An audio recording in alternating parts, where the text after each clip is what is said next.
우리 요한계시록 12장을 공부하겠습니다. 요한계시록 11장이 전 3년 반, 후 3년 반의 분기점입니다. 그래서 요한계시록 11장에 보면은 하나님께서 이미 이스라엘 백성 중에서 후 3년 반 동안에 구출할 자와 구출하지 않을 자를 성전에 있는 사람들을 청량함으로 그곳에 보여주시고 또 두 증인이 후 3년 반 동안에 나타나서 하나님 아버지와 그리스도의 증거를 증거하다가 그가 무지경에서 나오는 사탄에게 죽임을 당하고 사흘 만에 부활해서 성신에 올라가는 장면이 나옵니다. 이제 12장에는 이 후 3년 반 동안에 즉 그리스도가 어마어마하게 마귀와 함께 하나님의 육신의 선민인 유대민족들을 핍박하고 그들을 죽일 것에 관한 것을 보여주고 있는 것입니다. 이러므로 여기에 12장은 바로 후 3년 반 동안에 일어날 것을 총체적으로 막간으로 설명을 내려주고 있는 장면이 나옵니다. 우리 12장 1절 다 같이 읽으시겠습니다. 하늘에 큰 이적이 보이니 해를 입은 한 여자가 있는데 그 발 아래는 달이 있고 그 머리에는 12별의 면류관이 있더라. 자, 이거 참 이상한, 하늘에 큰 이적을 요한이 보았는데 보니 한 여자가 있는데 해를 온몸에 입고 있죠. 그 발에는 달이 있고 그 머리에는 12별의 면류관을 쓰고 있습니다. 이 여자가 도대체 누구일까? 어떠한 사람들은 이 여자가 교회라고 말하는데 여러분, 교회는 여자로 표현된 적이 없습니다. 교회는 예수 그리스도의 신부죠. 처녀로 표현되어 있지 아기를 낳는 여자로 표현되어 있지 않습니다. 그런데 성경에는 이스라엘 백성을 하나님과 결혼한 여자로 표현하고 있습니다. 그래서 호세아 선지자에도 보면 집 나간 여자를 타락한 이스라엘로 표현을 해서 거듭거듭 호세아가 그 아내가 집을 나가고 창기가 되는 것을 돈 주고 도로 싸우는 그 모습을 통해서 하나님이 이스라엘 백성에게 거듭거듭 긍휼을 베푸는 모습을 보여주고 있는 것입니다. 이러므로 여자라는 것은 교회를 상징하지 않고 이스라엘을 상징하는데 여기 확실한 것은 창세기 37장 9절로 10절에 보면 요셉이 꿈을 꾸었는데 그 꿈에 해와 달과 11별이 자기를 향해서 절하는 장면을 보았습니다. 그를 보고서 아버지와 형들에게 그 사실을 고하니 형들이 진노해서 말하기를 우리가 과연 너희에게 절하겠는가? 너가 우리의 왕이 되겠는가? 아버지도 네가 어찌 그런 말을 하냐? 그러면 너 아버지와 너 어머니와 너희 형제들이 다 너에게 와서 절할 것이라고 생각하느냐? 그렇게 꾸짖었으나 아버지 마음속에는 그 꿈을 심상치 않은 꿈으로 생각했다고 말했습니다. 해는 그때 보면 야곱을 말하고 달은 그 요셉의 어머니 라헬을 말하고 그 다음엔 11별은 그 형제들을 상징하는 것입니다. 그러므로 이 여자라는 것은 다른 분이 아닌 바로 이스라엘을 말하는 것입니다. 해를 안고 달을 발 아래 두고 그리고 11별의 면류관을 쓴 것은 바로 이스라엘 하나님의 육의 선민을 상징하는 것입니다. 이제 후 3년 반 동안에는 적극적으로 적 그리스도가 이스라엘 방을명으로 박멸하기 위해서 나오기 때문에 그 장면을 여기에서 보여주고 있는 것입니다. 2절에요. 이 여자가 아이를 베어 해산하게 했기 때문에 아파서 애써 부르짖더라. 자, 이 이스라엘이 아이를 베어 해산하게 했기 때문에 아파서 애써 부르짖더라 했는데 그럼 이스라엘이 무슨 아이를 베었느냐? 여기에 해석들이 구합니다만 여러분 이스라엘이 아이를 배웠다는 것은 우리 구주 예수 그리스도가 바로 유대인에서 나오지 않으셨습니까? 그러므로 이스라엘이 아이를 배워서 낳았는데 장차 그 아이가 만국을 철장으로 다스릴 아이라고 하니까 이 아이는 예수 그리스도를 말하는 것이 아니겠냐는 것입니다. 이스라엘들이 아이를 배웠다. 그러므로 이 아이를 배워서 해산하고 몸부림치는 것은 지금으로부터 2000년 전에 유대 땅 베들레헴에서 동정녀 마리아가 예수 그리스도를 잉태해서 해산한 장면을 말하는 것입니다. 바로 요셉이나 마리아는 유대인이요 이스라엘인이죠. 총체적으로 말하면 예수님이 유대인 가운데서 나왔고 이스라엘 가운데서 나왔기 때문에 바로 그것을 총체적으로 볼 때는 이스라엘이 낳은 아들이요 유대인이 낳은 아들인 것입니다. 그러므로 이 이스라엘 백성 즉 유대인 중에 예수 그리스도께서 태어났는데 이 그리스도를 그 당시에 해산할 때 장면을 말한 것입니다. 또 다른 해석하는 사람들은 말하기를 이것은 그것이 아니다. 전 3년 반 동안에 유대인 중에 14만 4천 명이 인침을 받아서 주의 종이 되어 복음을 전개해서 수많은 사람을 구원했는데 이 14만 4천이 바로 유대민족 이스라엘 백성들 가운데서 나온 것인데 이 14만 4천을 총체적으로 한 아이로 상징적으로 말한 것이다. 그러므로 환난 중에 이 14만 4천인을 이스라엘이 낳아서 전도자로 삼은 것을 말한다. 이런 해석들이 있습니다. 그런 것을 염두에 두고 우리 한번 보십시다. 3절요. 하늘에 또 다른 이적이 보이니 보라 한 큰 붉은 용이 있어 머리가 7이요 뿔이 10이라 그 여러 머리에 7 면류관이 있는데 자 여기에 이제 하늘에 또 다른 이적이 보이니 큰 붉은 용이 있더라. 이 용이라는 것은 여러분 이 성경에는 옛 뱀이라고도 하고 사탄이라고도 하고 용이라고도 하는 마귀를 상징한 것입니다. 이 마귀는 원래 하나님이 지으신 그룹 천사였습니다. 그는 하나님의 보좌를 지키고 하나님께 찬양을 드리는 음악을 담당한 책임자였습니다. 그런데 그는 굉장히 아름답게 지음을 받았고 권세와 위엄이 있게 지음을 받았습니다. 천사들 중에 가장 영광스럽고 아름답게 지음을 받았습니다. 요 사이로 말하면 대통령궁의 경호실장 정도의 위치를 가지고 하나님의 거룩함을 지키는 그룹 천사였습니다. 기름 부은 천사였습니다. 그런데 그가 자기의 그 아름다움과 영화로움을 보고 그만 마음이 교만해졌습니다. 야, 내가 하나님을 섬기고 있을 필요가 되냐? 나도 하나님과 못 미칠 것이 어디 있냐? 너무나 자기의 아름다움에 감동했습니다. 성경에는 이 루시퍼를 계명성이라고 말해요. 아침에 떠오르는 아름다운 금성인 그 계명성 찬란한 빛 루시퍼로 표시한 것입니다.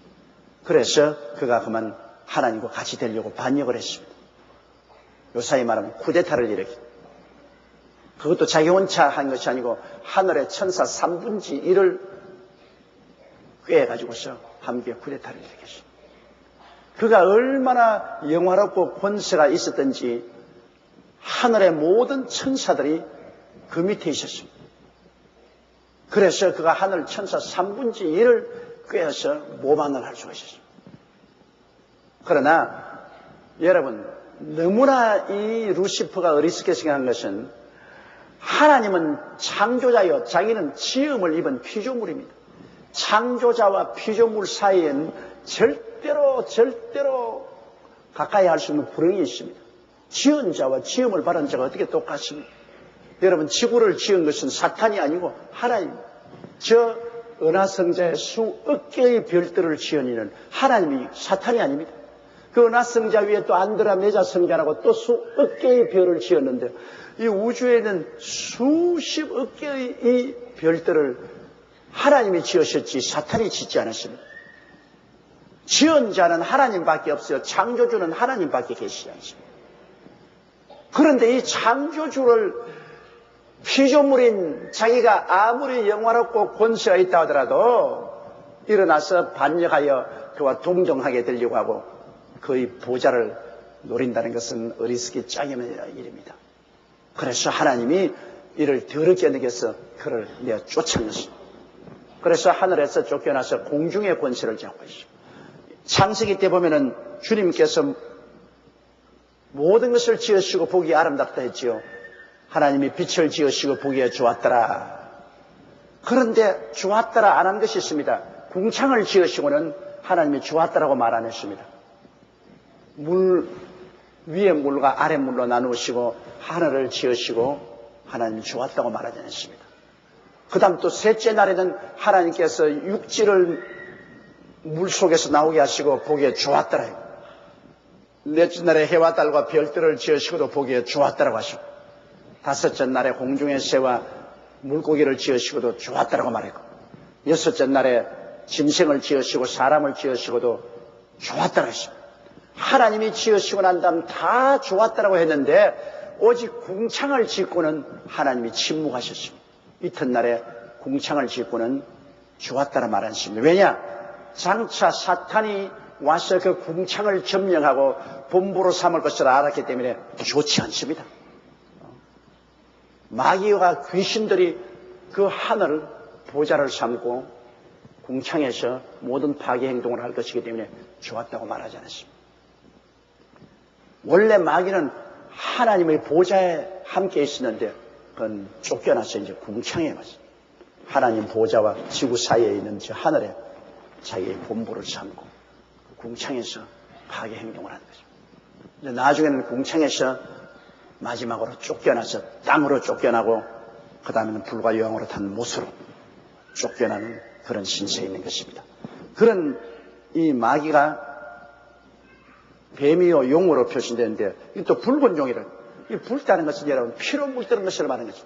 마귀는 인류 역사를 피로 물들이게 했습니다. 아담과 하와가 타락하고 난 다음 제일 먼저 가인을 시켜서 아벨을 죽인 것입니다. 그건 사탄이 그렇게 한 거예요. 가인이 악한 자에게 속아여 그 아우를 죽였습니다. 왜냐?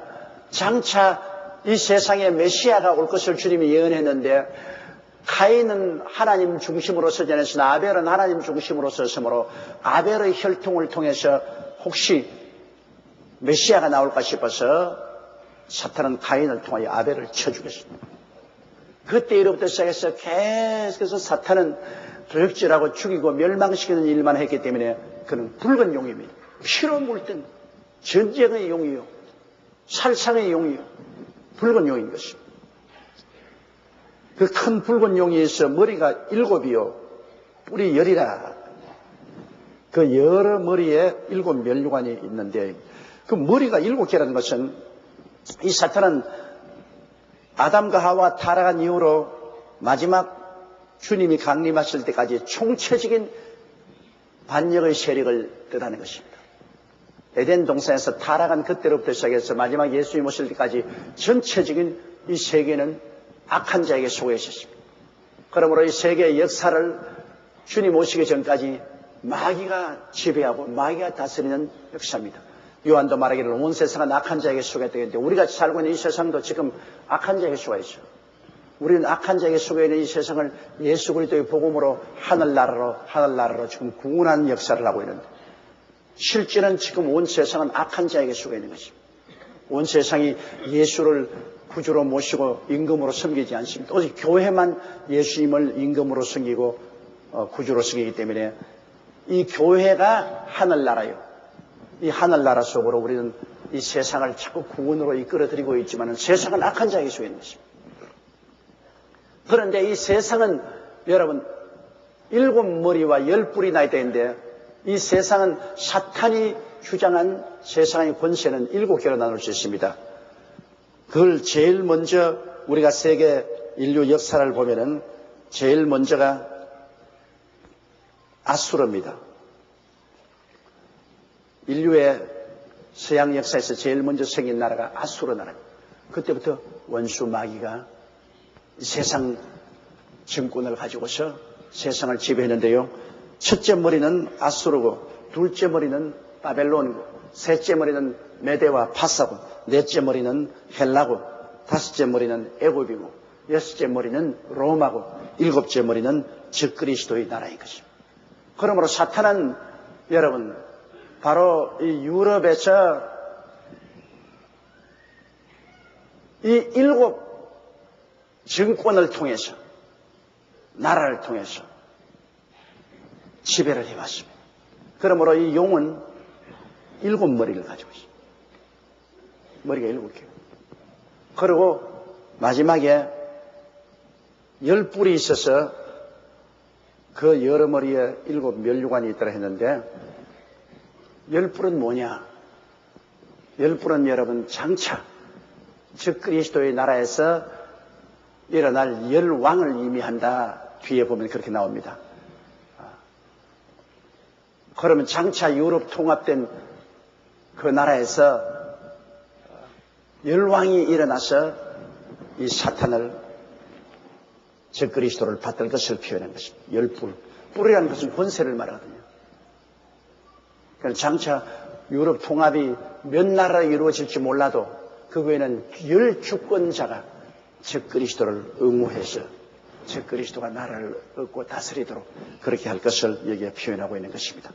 이러므로 이제 후 3년 반에 일어날 일들에 대한 무대를 하나님께서 여기 설치하고 보여주는 것입니다. 이스라엘 나라가 있고 그 이스라엘 나라가 예수 그리스도 어린 양을 구주로서 이 세상에 낳은 장면이 나오고 혹은 그렇지 않으면 14만 4천 전도자를 낳은 장면이 나오고 그 다음에 그 이스라엘을 박멸하려고 나올 원수 마귀의 정체를 얘기해 보여줍니다. 원수 마귀는 바로 세상 권세를 가진 아수르와 바벨론과 메데파사와 헬라와 애굽과 로마와 마지막 즉 그리스도의 나라의 주권을 가지고 있는 그 원수 마귀. 마지막에는 10뿔이 났는데 마지막에는 10왕을 중심으로 해서 10주권자를 중심으로 해서 최후의 유럽을 지배할 것을 보여주고 있는 것입니다.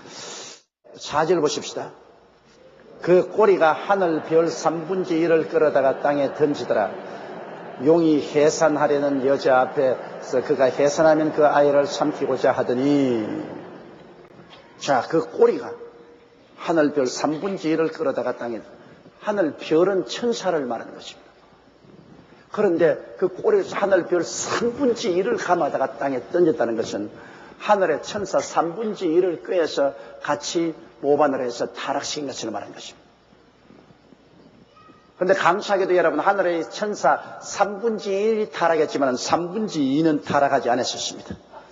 그래서 오늘날 타락한 천사들이 우리를 벽질하고 죽이고 멸망시키려고 따라와더라도 타락한 천사 한 놈에 대해서 하나님의 천사 2분이 대결을 합니다.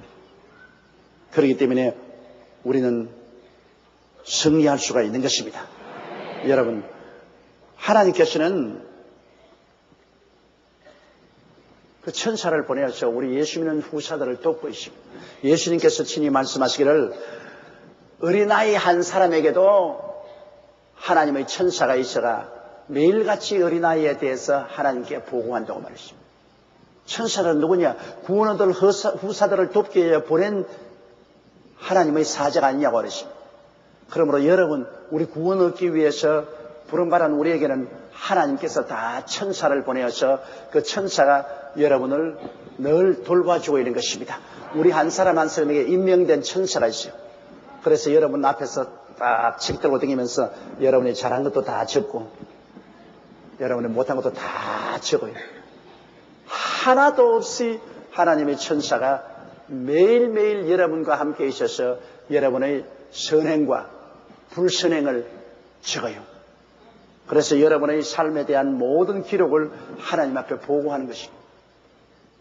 그렇기 때문에 지금도 여러분 눈에 안 보이지만 여러분 곁에 여러분에게 임명된 천사가 같이 있어요. 같이 있어요. 그래서 천사는 우리를 돕기 위해서 왔기 때문에 하나님의 명령을 쫓아서 여러 면에 우리를 도와요. 예수님께서 겟세마네 동산에서 기도할 때 천사들이 와서 돕더라고 말한 것입니다. 예수님이 광야에서 마귀의 시험을 받고 난 다음에 천사들이 와서 도왔더라고요. 이처럼 하나님의 천사들이 여러분 우리에게 와서 우리가 마귀에 빠져들어가지 않고 세속에 떨어지지 않도록 끊임없이 우리를 도와주는 역할을 하고 있는 것입니다. 근데 하늘 천사 3분의 1은 타락해서 마귀와 그 사자들이 되었지만 그러나 3분의 2는 하나님을 섬기고 주의 백성들을 받드는 그러한 선한 천사들이 되어서 우리를 도와주고 있는 것입니다. 그런데 이 용이 이 원수 마귀가 해산하는 여자 앞에서 그 해산한 아이를 삼키려고 했다. 우리가 성경에 보면은 예수님께서 베들레헴에서 태어났을 때 동방박사 3사람이 예수께 경배하려고 찾아오다가 예루살렘에 와서 여기에 태어난 임금이 누구냐 하니까 온 예루살렘이 소동한지라 그때 헤롯이 불러서 자세히 물었습니다. 묻고 너희가 그 메시아가 태어난 곳을 보고 알게 되거들라고 와서 보고하라.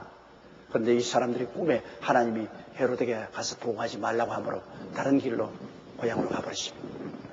그때 하나님께서 요셉에게 현몽해서 헤롯이 예수를 죽이려고 하니까 빨리 애굽으로 도망하라. 그래서 요셉이 그 아내 마리아와 예수님 데리고 애굽에 도망한 적이 있습니다. 그걸 알고 난 헤롯 왕이 베들레헴 주변에 2살 난 어린아이들은 다 잡아 죽였습니다. 오늘날도 베들레헴에 가면 그때 헤롯이 죽인 어린아이들이 무덤이 있습니다. 합동 무덤이 있는데 2살 이하의 어린아이들은 다 잡아 죽였습니다. 그건 예수님을 죽이려고. 그러나 하나님은 이미 예수님을 애굽으로 피란시켜버린 것입니다. 마귀가 아무리 야단법석을 해도 하나님은 마귀보다 앞서서 역사하시는 것입니다. 그러므로 마귀의 계획에는 언제나 실패하고 마는 것입니다.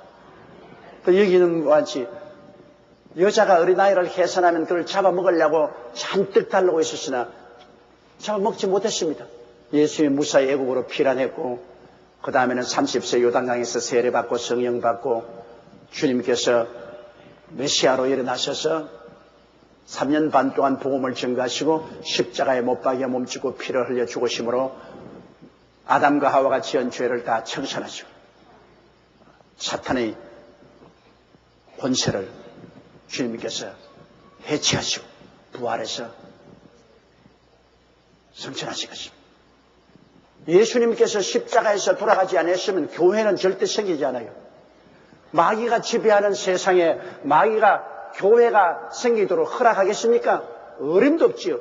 교회는 바로 하늘나라인데 어디에 이 세상 나라에 사탄이 임금으로 지배하는데 하늘나라가 올 수 있겠습니까? 십자가 전에는 하늘나라는 이 땅에 오지 못했어요. 그러나 예수님이 십자가에 못 박여서 몸을 찢고 피를 흘리심으로 주님은 사탄이가 가지는 무기를 빼앗아 버리십니다. 사탄이 가지는 무기는 뭡니까? 죄가 무기입니다. 죄를 짓게 해서 잡고 있습니다.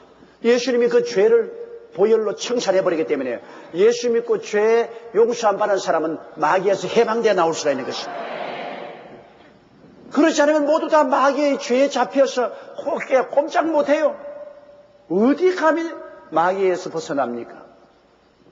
마귀는 죄로서 사람을 다스리고 잡고 있습니다. 하나님 앞에서도 이 사람은 죄인인데 내 것이다. 하나님 손 못 댄다. 하나님 법적으로 손 못 대요. 죄인은 사탄의 것이기 때문에. 그러나 이제 예수께서 십자가에서 보혈을 흘려서 하나님 앞에서 죄를 다 청산했기 때문에 어떤 죄인이라도 예수 그리스도만 믿으면 그 피로서 죄가 용서받아 버리고 없어져 버림으로 사탄에서 벗어나는 것입니다. 십자가로 말미암아 사탄은 권세를 잃어버린 것입니다. 그래서 보혈로 말미암아 구원받은 사람들이 모여온 것이 교회인 것입니다. 그 교회는 천국이죠. 여기는 사탄이 다스리지 않습니다. 예수님이 교회의 머리가 되십니다. 교회는 성령이 임하여 계십니다. 유일하게 이 지구상의 하늘나라는 바로 교회가 하늘나라인 것입니다. 그래서 여기는 마귀의 권세가 침범하지 못합니다. 세상에는 마귀가 죄로서 사람을 잡고 있지만 여기는 용서받은 의인들이 모이는 자리입니다. 그렇기 때문에 교회는 바로 하늘나라인 것입니다. 마귀가 세속으로 거룩하지 못한 삶으로 사람들을 잡고 있어도 예수님이 보혈로 씻으시고 성령을 주셔서 거룩하게 만들어버리기 때문에 모든 세속에서 해방되었으니 세속의 권세도 마귀가 잃어버렸죠. 마귀가 또한 슬픔과 질병의 권세로서 사람을 잡고 있었지만은 그것도 예수님으로 말미암아 슬픔과 질병에서 노연함 받은 법적인 장치를 다 마련했기 때문에 병으로서 사람을 협박하고 괴롭히는 권세도 잃었지요. 그리고 이 세상에서 저주로서 인생을 묻고 있던 원수 마귀 그 저주도 다 사라졌죠. 최후로 사라질 것은 죽음입니다. 그러나 이미 죽음도 우리는 예수 그리스도로 말미암아 우리 마음속에 믿음으로 부활을 약속받고 있기 때문에 죽음의 권세도 마귀가 활용하지 못합니다. 이러므로 십자가로 말미암아 사탄은 자기의 권세가 빼앗겼습니다. 무장이 해제되었습니다. 십자가 전에는 아무도 하나님 앞에 나올 수가 없어요. 죄의 값은 사망이요 사망의 세력을 잡은 자는 원수 마귀입니다. 원수 마귀가 죄의 값으로 사망의 철고랑으로 사람들을 묶어놓았는데 어떻게 사람들이 마귀를 떠나와요? 못 떠나오죠. 그러나 예수님 십자가로 말미암아 철고랑은 다 꺾어지고 말하죠. 예수 이름을 부르는 자는 구원을 얻기 때문에. 그러므로 마귀는 지금 아예 그냥 발을 동동 구르는 것입니다. 왜? 우리가 전도해서 한 사람이라도 더 많이 인도하면 할수록 마귀의 나라는 위축되는 것입니다. 하늘나라는 확장되는 것입니다. 여러분이 전도하는 것은 하늘나라를 확장하는 것입니다. 마귀의 나라를 위축시키는 것입니다. 누구든지 예수 믿으면 죄가 용서한 받고 마귀에서 해방되어 나오게 됩니다. 이러기 때문에 예수 그리스도가 십자가에 구원하는 역사를 못하기 위해서 어릴 때부터 이 붉은 용이 하나님 아들 예수를 삼켜버릴 것입니다. 헤롯 왕을 통해서 예수님을 죽이려고 했던 것입니다. 그때 죽여버리시면 예수님이 십자가에서 구속의 역사를 베풀지 못하기 때문에 마귀가 이 땅에서 완전히 임금으로 주장할 수 있는데 그가 실패했습니다.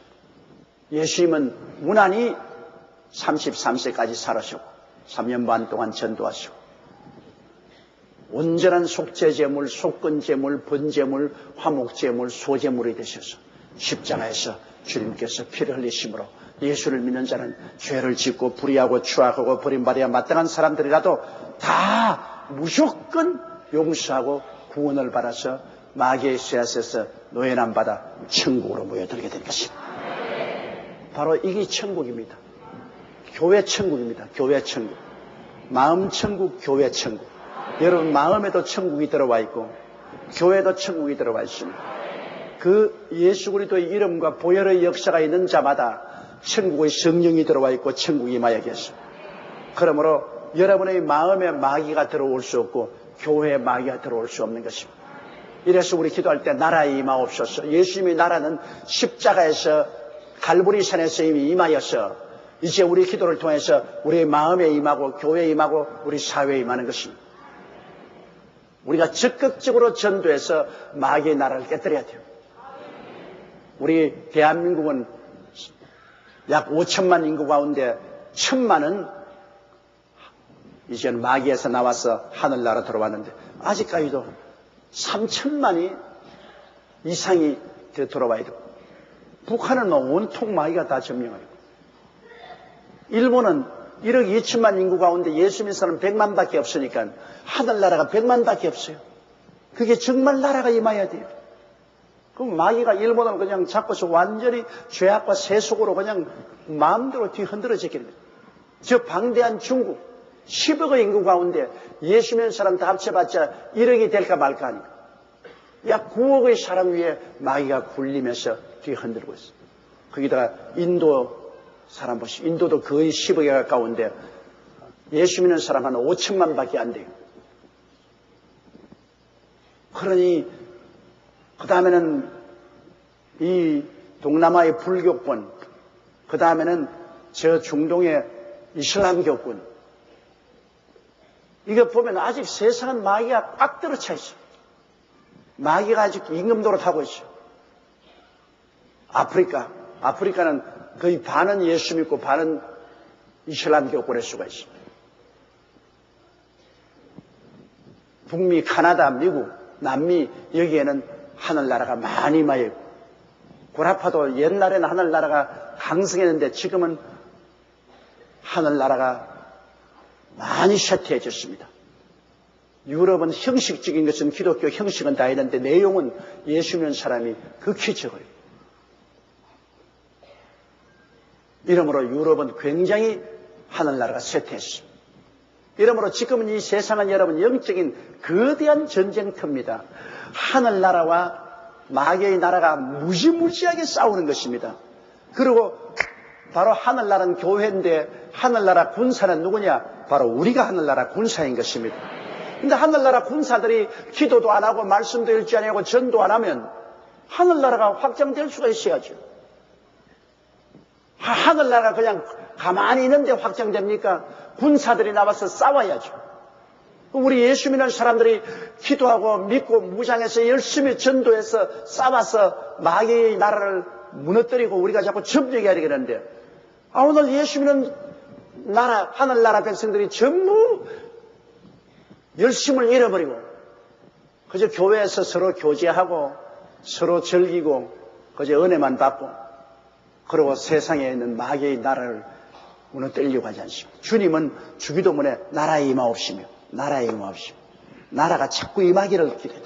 하나님의 나라가 성령의 능력으로 자꾸 임해야 돼요. 자꾸 임해야 돼요. 이러므로 우리 대한민국의 하나님 나라가 100년 만에 이렇게 강하게 임하였는데 이것 가지고 만족할 수 없어요.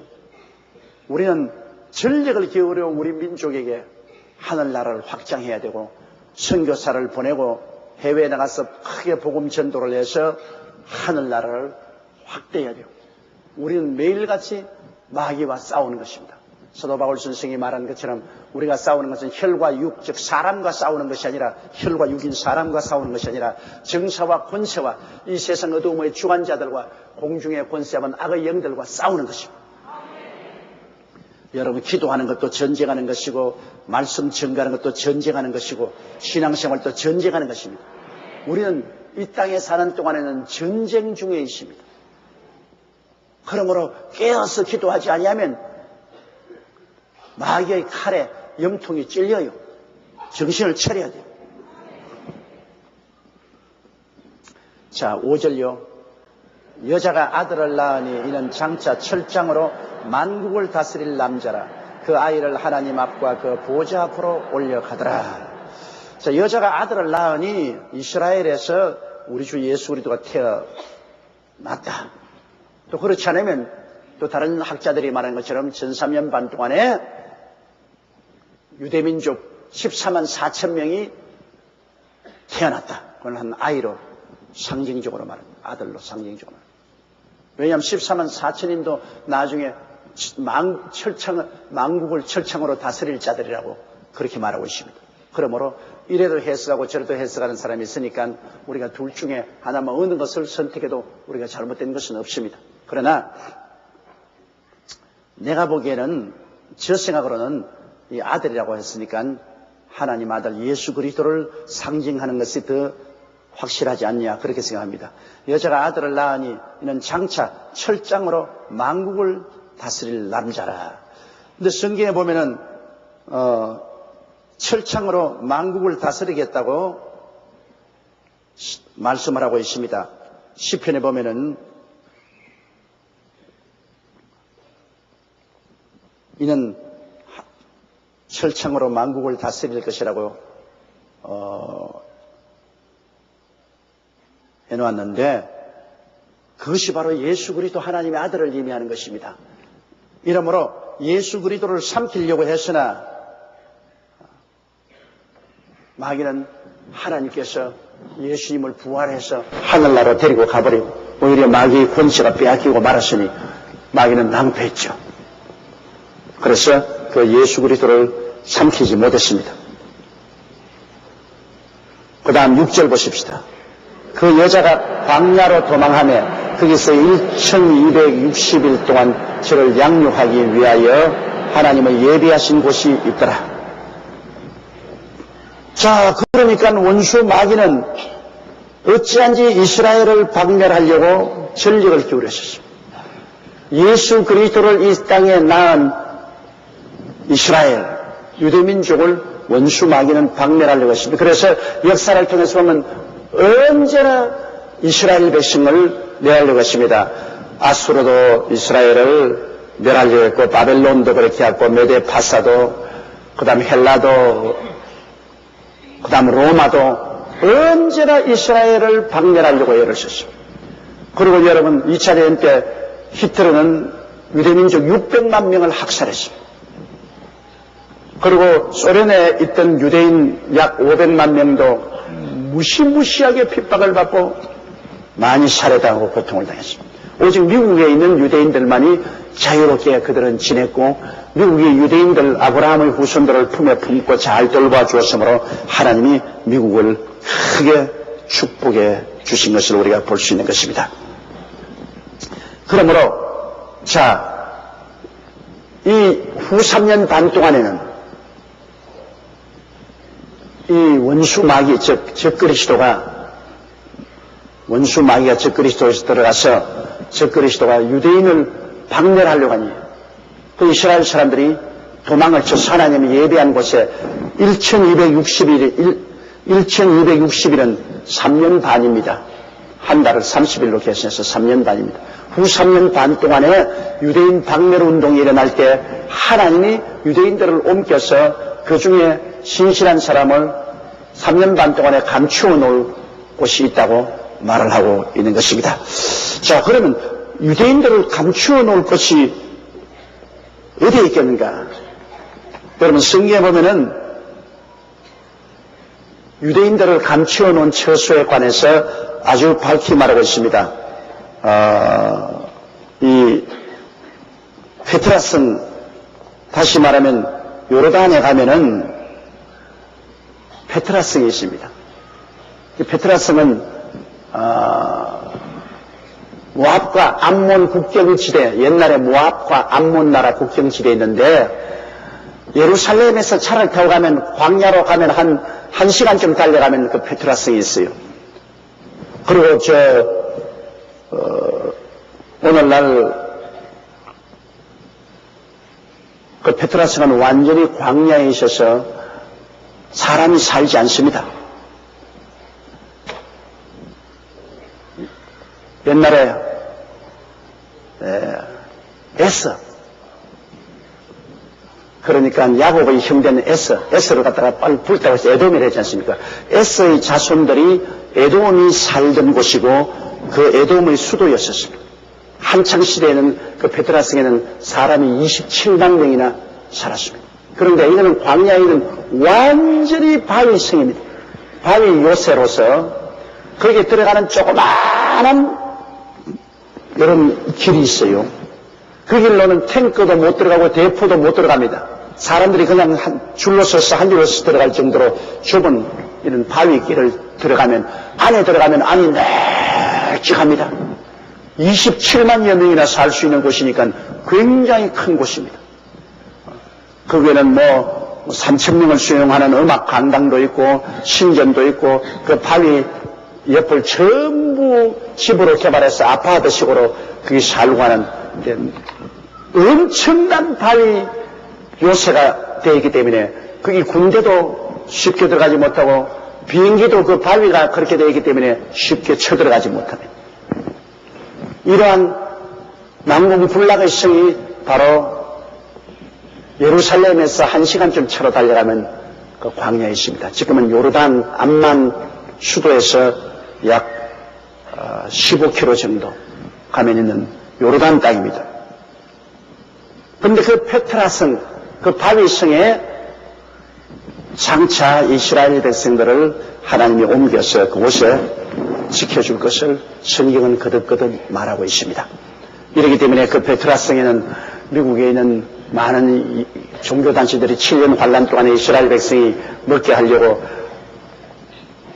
이 마른 음식, 그렇지 않으면 이 깡통, 이 통조림 음식을 굉장히 많이 갖다가 그 굴에다가 넣어놨어요. 그리고 성경도 그 환란 때 읽으라고 성경도 그곳에 가서 많이 갖다 넣어놨었어요. 그러면 자,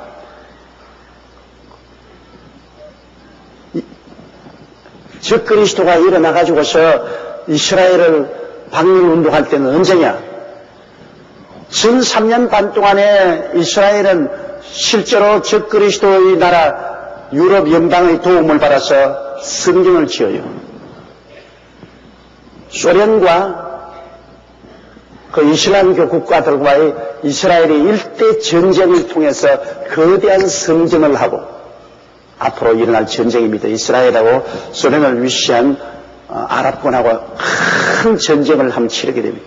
그 전쟁에서 압도적인 승리를 얻고 그 다음 유럽 연방의 도움과 미국의 도움을 받아서 시온산에 있는 아랍의 오만 성전을 헐고 거기에 솔로몬 성전을 짓습니다. 그게 전 3년 반 동안에 일어날 거대한 역사입니다. 이미 그 성전은 이스라엘 설계 다 해놓고 성전 돌 지을 돈도 다 예비해 놓았었습니다. 그래서 그곳에서 성전을 전 3년 반 동안에 짓고 그들이 유대인의 법에 따라서 예배를 드리고 있는데 전 3년 만이 지나자 7년 언약을 맺은 것을 즉 그리스도가 파괴해버리고 그리고 자기를 그 성전에 우상을 세워놓고 자기가 신이라고 자기의 경배하라 그럽니다. 그 이스라엘이 거기에 대해서 반발하고 내 앞에 다른 신을 두지 마라. 하나님 성전에 어떻게 즉 그리스도의 신상을 세우고 그게 절하냐. 반대하자. 일대 이스라엘 박멸운동이 일어나는 것입니다. 그게 후 3년 반에 그 용이 하는 일이거든요. 용은 마귀가 즉 그리스도의 속에 들어가가지고서 유럽 연방 수상이나 대통령 마음속에 사탄이 들어가서 완전히 귀신이 돼요. 그래서 이스라엘 박멸운동이라고 막 어마어마하게 이스라엘 백성들을 죽입니다. 이럴 때 이스라엘 백성이 대거로 도망을 치는 것입니다. 하나님께서는 독수리 날개에 실어서 도망을 치겠다는 게 저 어떤 기적적인 역사로 하나님이 이스라엘 백성을 마치 애굽에서 광야를 지나 적과 꿀이라는 땅으로 옮긴 것처럼 주님이 이스라엘을 옮겨서 이 페트라 성에 갖다 놓고 주님이 지켜주시겠다고 말씀하셨습니다. 한때 때 반때 3년 반 동안 주님을 중심으로 섬기는 그러한 유대민족들을 그곳에서 지켜주겠다고 주님께서 약속을 해주신 것입니다. 이러므로 지금 앞으로 유대인에게는 야곱의 환란이 남아있습니다. 거대한 박멸운동이 그들을 기다리고 있습니다. 참으로 생각해보면 가슴이 아프고 쓰립니다. 예수님께서도 친히 예언하시기를 미운 물건이 성전에서 거들랑 그때는 집 위에 있는 사람은 옷을 가지러 집 밑으로 내려가지 말고 밭에 있는 사람은 집으로 들어오지 말고 막 도망을 치라 했습니다. 있는 짐을 하여 도망을 치라. 이 날이 안식일이나 겨울이 되지 않도록 기도하라 했습니다. 그날은 아이 벤 자들에게는 큰 화가 있을 것이다. 어린애 배워가지고서 몸이 무거운데 도망을 칠 수 없잖아요. 이러한 환란이 반드시 올 것을 예수님께서도 예언해 놓으신 것입니다. 그러나 그들이 박멸을 당하려고 할 때 그 여자가 광야로 도망하며 거기에서 1260일 동안 저를 양육하기 위하여 하나님을 예비하신 것이 있더라고 말한 것입니다. 하나님은 야훼 이르시라 신실하게 주를 섬기는 자는 언제나 피할 곳을 허락하여 주시는 것입니다. 물론 예수 믿는 사람들은 이미 공중에 다 피난처가 되어서 7년 동안 공중에 혼인잔치를 하고 있으니까 영의 백성들은 다 공중에 이미 피난처가 있고 육의 선민도 주님께서 후 3년 반 동안 원수 마귀의 어마어마한 공격을 받을 때 주님께서 그 중에 신실한 사람은 한때 반때를 피난시켜서 그 환란을 피하게 만들어 주시는 것입니다.